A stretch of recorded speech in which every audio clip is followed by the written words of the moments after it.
যেদিন আল্লাহর নবী দুনিয়া থেকে বিদায় নিচ্ছে, সেদিন জিবরাইল আইসা বলছে, ইয়া রাসূলুল্লাহ, মালাকুল মউত দরজায়, আপনি বললে আসবে, আপনার রুহু কবজ করবে।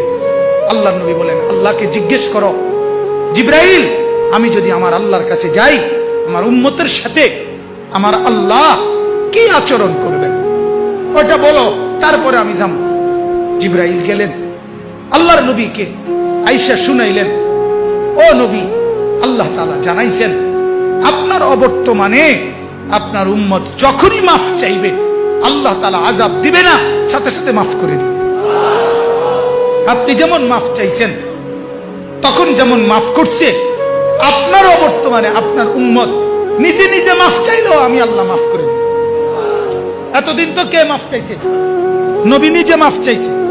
এখন তো আপনি না থাকলেও আমি ওয়াদা দিলাম, আপনার উম্মত যদি নিজে নিজেও মাফ চায়, আমি মাফ করে দিই। নবী বললেন, তাহলে জিবরাইল, মালাকুল মউতকে বলো আমার জান কবজ করতে।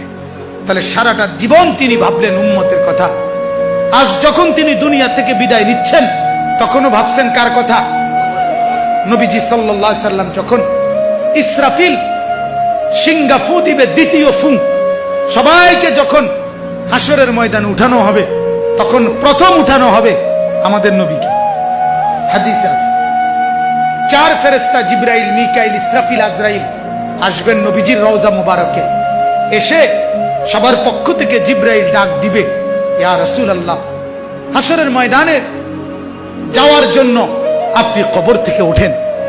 হাদিসে আছে, আল্লাহর নবী সাল্লাল্লাহু আলাইহি সাল্লাম কবর থেকে চোখ মেলবেন, আর উঠে দাঁড়াইতেই কপালের বালু মুছতে মুছতে তাকাইয়েই বলবেন, প্রথম কথা, জিবরাইল, তোমরা শুধু 4 জন ফেরেশতাই আসলা আমাকে নেওয়ার জন্যে, আমার উম্মত আসে নাই।